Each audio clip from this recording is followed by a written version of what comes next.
Hi students, welcome to our academy. இன்னைக்கு நம்ம ஒரு ஊரில் ஒரு ராஜா தலைப்புல ஃபெரோஷா துக்ளக் மன்னருடைய பற்றி டீட்டெயில்ஸ் பார்க்க போகிறோம். ஒவ்வொரு மன்னரை பற்றி பார்த்துருக்கோம். இந்த ஃபெரோஷா துக்ளக் துக்ளக் வம்சத்தை சேர்ந்தவர்.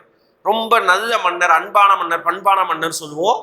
ஒரு சில விஷயத்தில் அப்படி இப்படி இருந்திருக்காரு. ஓகே, இதை பார்க்கலாமா? என்ன ஃபர்ஸ்ட் பாருங்க, இவர் என்ன பண்ணியிருக்காரு அப்படின்னு ஒரு நல்ல முக்கியமான பாயிண்ட்னா, குதுமினார் ஆல்ரெடி ஒருத்தர் ஃபவுண்ட் பண்ணியிருப்பாரு, கட்டி முடிச்சிருப்பாரு, பார்த்துருப்பா. அந்த குதுமினார் தூணை பழுது பார்த்துருப்பாரு, கொஞ்சம் உயரம் எக்ஸ்ட்ரா உயரத்தை இன்க்ரீஸ் பண்ணியிருப்பாரு. ஓகே, ரிப்பேர் பண்ணியிருப்பாரு, எக்ஸ்ட்ரா ஒரு ஃப்ளோர் கட்டியிருப்பாரு.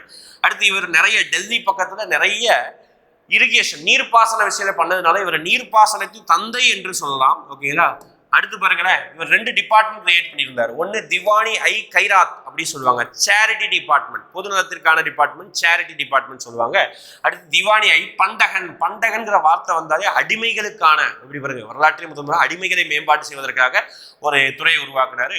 அடுத்து தார் உல் ஷாஃபா அப்படின்னா ஒரு இலவச மருத்துவமனை கொண்டு வந்திருந்தாரு.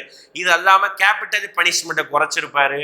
இஸ்லாமிய பெண் குழந்தைகளுக்கு திருமணத்திற்காக உதவி பண்ணியிருப்பாரு. மற்றும் கடைசியா ஜெசியா வரி என்கிற வரியை மீண்டும் இவர் விதித்திருப்பார். ஓகேங்களா? இது எல்லாமே அவரை பற்றி நீங்க கமெண்ட் பண்ண வேண்டியது.